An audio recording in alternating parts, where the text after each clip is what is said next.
semua yang ku bisa, tetapi ku berserah kepada kehendak-Mu. Hatiku percaya Tuhan punya rencana. Ku tak akan menyerah pada apapun juga, sebelum ku coba semua yang ku bisa, tetapi ku berserah kepada kehendak-Mu. Hatiku percaya Tuhan punya rencana. Hatiku percaya Tuhan punya rencana.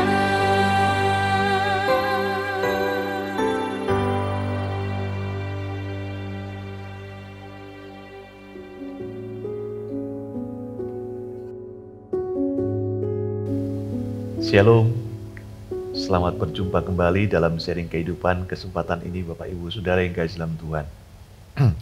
Sebelum kita mulai, saya ajak saudara untuk kita berdoa bersama. Mari kita berdoa. Berkati pemberitaan firman Allah melalui sharing kehidupan pada kesempatan ini Tuhan Yesus. Singkapkan kebenaran-Mu kepada kami, juga kepada hamba-Mu, dan kepada semua pendengar yang mendengarkannya. Berkati kami Allah Roh Kudus, di dalam nama Tuhan Yesus Kristus. Amin. Ukuran bahagia dan derita. Inilah yang akan menjadi topik pembahasan saya pada kesempatan ini. Bapak Ibu yang kekasih dalam Tuhan, seberapa besarkah kebahagiaan yang Bapak Ibu Saudara rasakan hari-hari ini? Dan seberapa beratkah penderitaan yang mungkin Bapak Ibu Saudara juga sedang alami hari-hari ini? Percayalah bahwa besarnya kebahagiaan dan besarnya penderitaan yang mungkin kita alami hari-hari ini, itu ukurannya sebesar hati kita masing-masing. Jadi ukuran penderitaan dan ukuran bahagia itu sebesar ukuran hati kita. Maksudnya begini, jika hati kita bahagia, maka penderitaan yang kita alami hari-hari ini akan terasa ringan. Dan penderitaan itu akan membuat kita menjadi bahagia dan sukacita. Jadi ukuran bahagia dan derita itu sebesar hati kita. Sekali lagi, sebesar hati kita. Ukurannya adalah ukuran hati kita masing-masing. Kalau hati kita bahagia, maka penderitaan yang kita alami sekalipun itu berat, akan berubah menjadi kebahagiaan dan sukacita. Namun tentu kebahagiaan yang saya maksud di sini, kebahagiaan yang ukurannya adalah hati kita, itu tidak terlepas dari pekerjaan Allah dalam hati kita, dalam hidup kita. Dalam arti begini, bila hati kita sebagai orang percaya dipimpin oleh Tuhan, maka kedamaian, sukacita, kebahagiaan, ketenangan akan Tuhan nyatakan dalam hidup kita. Kitab Mazmur berkata dalam Mazmur 62 ayat yang kedua, hanya dekat Allah saja aku tenang. Jadi kebahagiaan hati kita sebagai orang Kristen, sebagai orang percaya, sangat bergantung dari bagaimana pekerjaan Tuhan dalam hati kita, dalam hidup kita. Tuhan berjanji bahwa kalau kita dekat dengan Dia, maka kita akan merasa tenang dan tentu akan merasa damai, bahagia. Kebahagiaan yang dunia berikan kepada kita itu bersifat sementara dan semu, Bapak Ibu Saudara. Hari ini kita mungkin bisa bahagia oleh karena kesenangan yang dunia berikan. Tapi belum tentu besok, belum tentu lusa, belum tentu minggu depan kita akan bahagia. Jadi semua penderitaan yang dunia berikan, kebahagiaan yang dunia berikan. Namun kebahagiaan yang Tuhan berikan kepada kita itu tidak akan dipengaruhi oleh situasi, kondisi, dan keadaan apapun. Seperti mata air yang selalu memancarkan airnya di segala musim. Nah, konon ada sebuah cerita, saudara.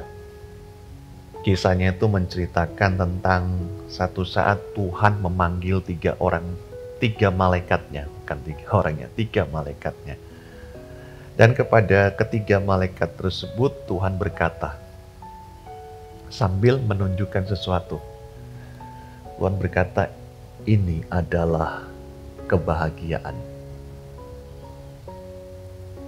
Ini sangat bernilai sekali dibanding dengan kekayaan, ketenaran, dibanding dengan jabatan, posisi, harga diri, dan barang-barang berharga lainnya yang dimiliki oleh manusia. Kebahagiaan inilah yang dicari oleh manusia. Karena itu aku memerintahkan kepada kalian, ini kata Tuhan kepada malaikatnya, untuk menyimpan kebahagiaan ini, menaruh kebahagiaan ini, sehingga kebahagiaan ini bisa didapatkan oleh manusia. Tapi sebelum Tuhan mengakhiri pembicaraan mereka, Tuhan berkata kepada ketiga malaikatnya tadi, jangan letakkan kebahagiaan itu terlalu mudah untuk ditemukan, sehingga akan dianggap sepele oleh manusia. Tetapi jangan pula meletakkan kebahagiaan itu terlalu sulit untuk ditemukan, sehingga manusia tidak pernah menemukannya. Singkat cerita, malaikat memahami pesan Tuhan, dan akhirnya mereka turun dari surga ke bumi. Dalam percakapan ketiga malaikat itu, malaikat yang pertama berkata bahwa lebih baik kita menaruh kebahagiaan ini di puncak gunung, supaya manusia tidak mudah untuk mendapatkannya. Tetapi malaikat yang kedua dan malaikat yang ketiga nggak setuju. Dua malaikat ini berkata, janganlah, terlalu sulit lah, kan nggak semua orang bisa naik ke puncak gunung. Lalu usulan malaikat kedua berkata, bagaimana kalau kebahagiaan itu kita taruh di dalam lautan, dasar laut. Lagi-lagi malaikat pertama dan malaikat ketiga berkata, tidak, saya nggak setuju, kami nggak setuju. Kemudian berkatalah malaikat yang ketiga. Dia bilang, bagaimana kalau kebahagiaan ini kita taruh di satu tempat yang mudah didapatkan oleh manusia, tetapi juga nggak terlalu gampang didapatkannya. Lalu kedua malaikat ini bertanya, emang di mana? Malaikat ketiga berkata, di hati manusia yang paling bersih. Dan akhirnya kedua malaikat pertama dan malaikat kedua setuju. Mereka sepakat meletakkan kebahagiaan itu di dalam hati manusia. Dan sejak saat itu, Bapak Ibu Saudara, kebahagiaan itu ditaruh di dalam hati manusia. Tetapi untuk mengalami kebahagiaan itu sendiri, ada syarat yang harus dipenuhi oleh manusia, sekalipun kebahagiaan itu ditaruh dalam hati manusia. Syaratnya adalah bahwa manusia harus mau menerima dan percaya dengan segenap hati mereka kepada Sang Pemberi kebahagiaan itu sendiri, yaitu Tuhan. Demikianlah kisahnya. Nah, sehubungan dengan cerita tadi, saya ingin mengajak saudara untuk melihat kebenaran firman Tuhan di dalam kitab Amsal pasal yang ketiga, ayat yang kelima. Amsal 3 ayat yang kelima berkata demikian. Percayalah kepada Tuhan dengan segenap hatimu dan janganlah bersandar kepada pengertianmu sendiri. Bapak Ibu Saudara yang kasih dalam Tuhan, ada dua hal penting yang menjadi inti dari ayat ini. Yang pertama adalah percayalah kepada Tuhan dengan segenap hati, dan yang kedua, jangan bersandar pada pengertianmu sendiri. Orang yang bersandar kepada pengertiannya sendiri itu udah pasti adalah orang yang tidak akan percaya sepenuhnya kepada Tuhan. Udah pasti. Jadi kalau kita mengandalkan pemikiran kita, kekuatan kita, mengandalkan pengertian kita, maka udah dipastikan kita nggak akan bisa sepenuhnya percaya kepada Tuhan. Nggak ada yang namanya percaya setengah, percaya 3/4, percaya 1/4, nggak ada. Sekali nggak percaya, tetap nggak percaya. Sedikit nggak percaya sama dengan tidak percaya. Jangan berkata bahwa, tapi kan saya percaya setengah, sudah 3/4 loh saya percaya, hanya cuman 1/4 doang saya nggak percaya. Nggak. 1/4 kita nggak percaya, sama dengan kita nggak percaya. Nah, Tuhan minta supaya kita percaya sepenuhnya kepada Tuhan. Ini memang nggak mudah. Nggak mudah. Dibutuhkan perjuangan, dibutuhkan kesungguhan, dibutuhkan pengorbanan, dibutuhkan latihan exercise untuk kita bisa sepenuhnya percaya kepada Tuhan. Dan itu adalah tuntutan Tuhan. Percayalah kepada Tuhan dengan segenap hatimu, sepenuhnya. Ya.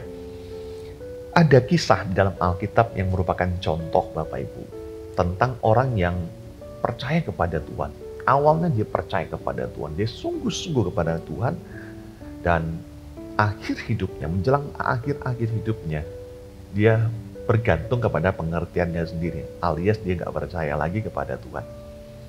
Dari dua sikap yang berbeda ini, hasilnya tentu berbeda. Waktu dia percaya kepada Tuhan, maka hidupnya diberkati, keamanan, kedamaian diberikan kepada dia. Tapi waktu dia mulai mengandalkan dirinya sendiri, tidak percaya kepada Tuhan, maka hidupnya juga kehilangan damai sejahtera, kehilangan sukacita, dan Tuhan berikan pertentangan demi pertentangan sepanjang hidupnya sampai pada hari matinya. Siapakah orang itu? Jawabannya adalah Asa. Asa adalah seorang raja yang pernah memerintah di Yehuda pada waktu itu. Dan dia adalah orang yang sangat mencintai, mengasihi Tuhan di awal-awal pemerintahannya. Waktu dia menjadi raja, dia membersihkan kerajaan Yehuda dari segala bentuk penyembahan berhala, dari segala bentuk dewa-dewa asing dan mesbah-mesbah yang dipersembahkan, yang di atasnya dipersembahkan korban kepada para Baal, dewa-dewa, dan juga dewi-dewi orang Kanaan. Pokoknya dia bersihkan, dia kembalikan orang-orang Israel yang ada di Yehuda, negeri Yehuda, yang terdiri dari dua suku, suku Yehuda dan suku Benyamin. Dia kembalikan hati mereka, pola ibadah mereka kepada ibadah terhadap Allah, kepada Allah Yahweh, YHWH, Allah Israel. Nah, sejak dia mengadakan pembaharuan seperti itu, Alkitab berkata Tuhan pun memberkati Asa, Raja Asa.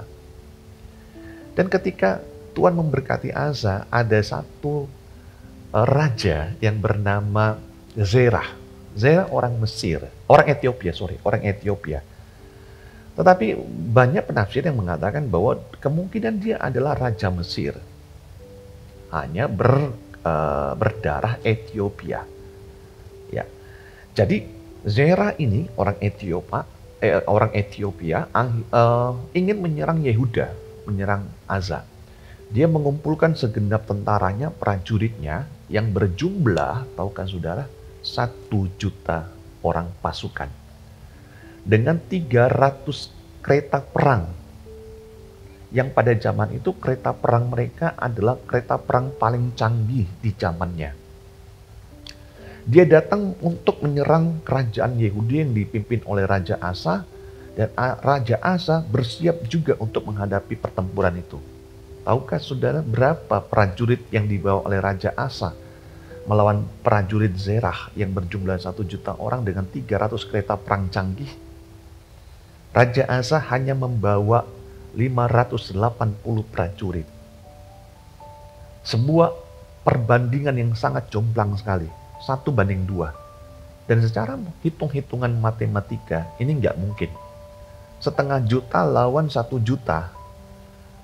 Ditambah dengan kereta perang yang canggih pada zaman dulu. Sangat tidak masuk akal. Dan tidak mungkin menang. Tetapi apa yang Asa lakukan? Karena Asa bersandar kepada Tuhan dan percaya sepenuh hati kepada Tuhan, Alkitab berkata, maka Asa membawa masalahnya, pergumulannya kepada Tuhan di dalam doa. Dalam kitab 2 Tawarik pasal 14, ayat yang ke-11 di sana disebutkan tentang doa Asa. Asa berdoa. Kemudian Asa berseru kepada Tuhan Allahnya, ya Tuhan, selain daripada Engkau, tidak ada yang dapat menolong yang lemah terhadap yang kuat. Tolonglah kami ya Tuhan Allah kami. Karena kepadamulah kami bersandar dan dengan namamu kami maju melawan pasukan yang besar jumlahnya ini. Ya Tuhan, Engkaulah Allah kami. Jangan biarkan seorang manusia mempunyai kekuatan untuk melawan Engkau. Asa bersandar kepada Tuhan. Asa percaya sepenuhnya kepada Allah Israel. Dan apa yang terjadi ketika peperangan berkecamuk? Alkitab berkata, maka pasukan yang dipimpin oleh Zerah yang berjumlah 1 juta plus 300 kereta perang canggih akhirnya melarikan diri. Banyak pasukan Ethiopia yang dibunuh oleh mata pedang, dengan mata pedang oleh pasukan Israel. Mereka dikejar sampai ke Gerar. Mereka ditaklukkan. Yang berhasil kabur untuk seterusnya. Yang berhasil ditangkap, dibunuh, dibinasakan, dibantai. Asa menang. Dan bukan cuma menang. Tuhan kasih bonus kepada Asa. Asa dan pasukannya, prajuritnya yang berjumlah 580 orang berhasil menjarah kota-kota yang mereka lewati. Dan semua perbekalan musuh mereka raih, mereka ambil.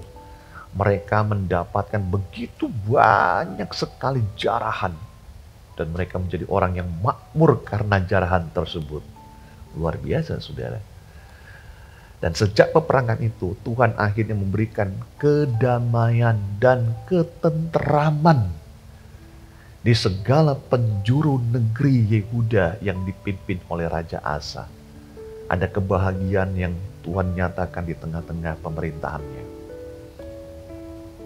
Itu yang terjadi ketika Raja Asa bersandar dan percaya sepenuhnya kepada Tuhan.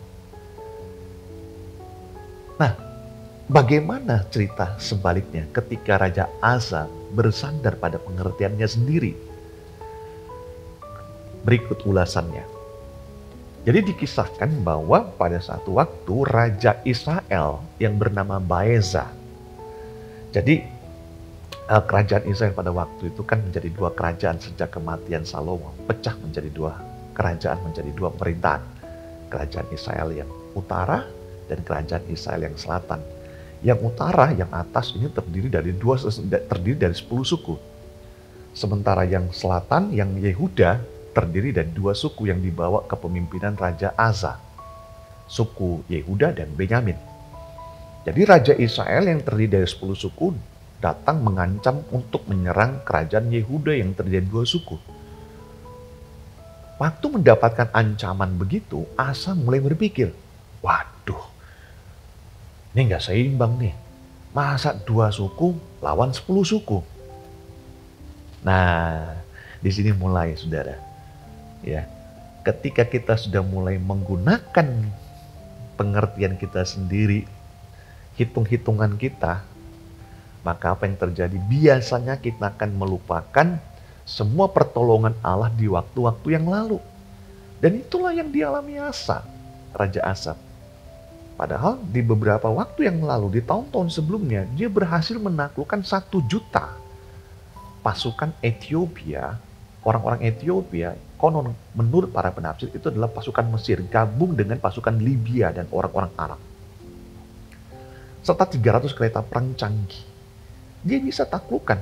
Masa orang-orang Israel yang tidak berjumlah 1 juta, dia takut menghadapinya. Dia berpikir nggak mungkin lah 2 suku lawan 10 suku. Lalu apa yang dia lakukan? Alkitab berkata Asa kemudian meminta pertolongan kepada Raja Ben-Hadad, Raja Aram yang tinggal di Damsyik. Dia meminta pertolongan Raja kafir. Dia tidak minta pertolongan Tuhan.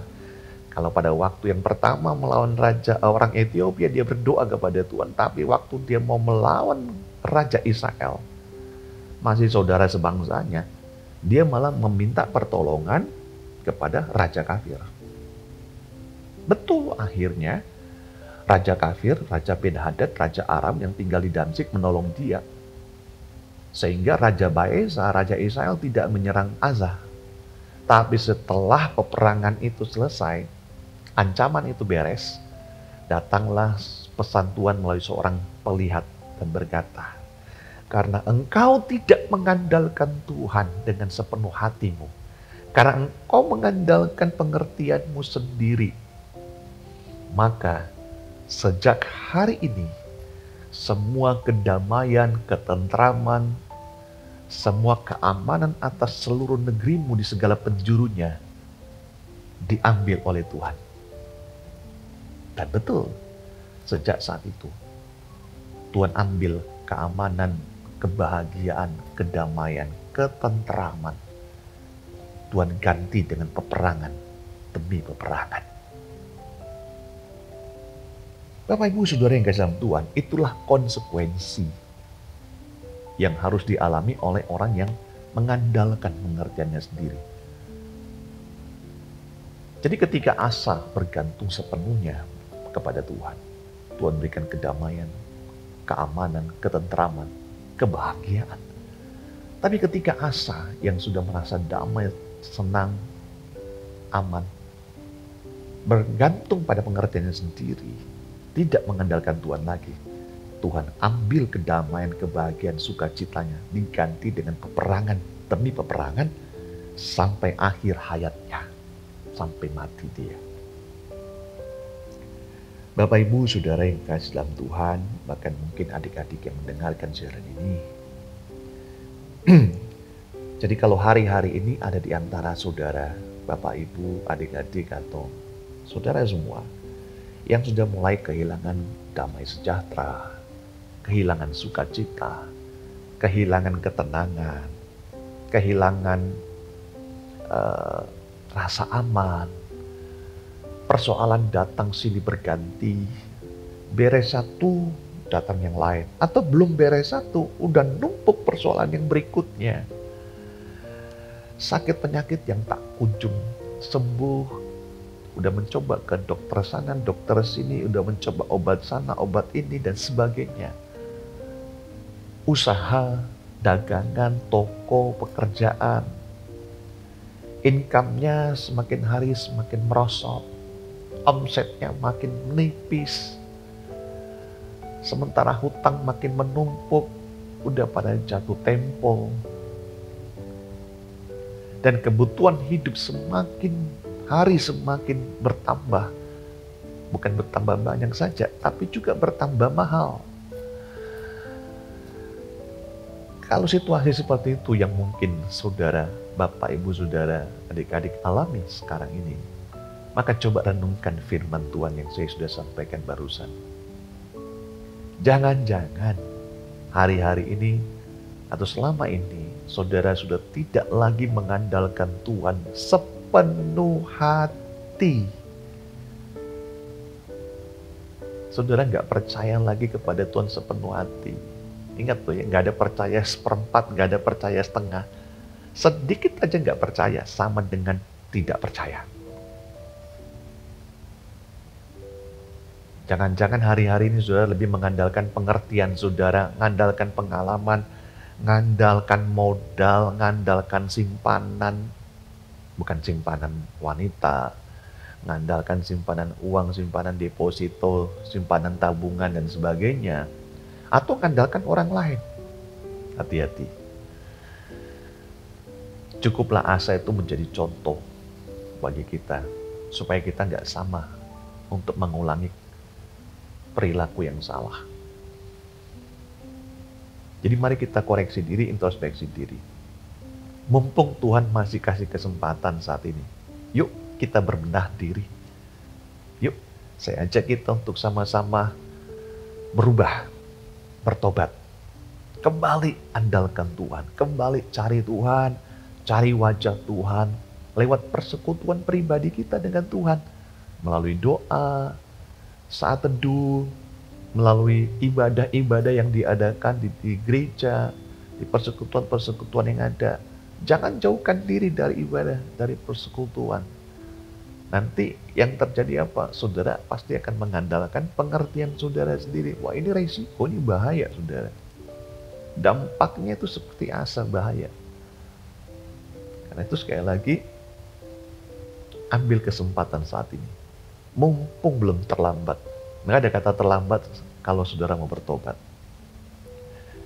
Andalkan Tuhan, benahi perilaku saudara,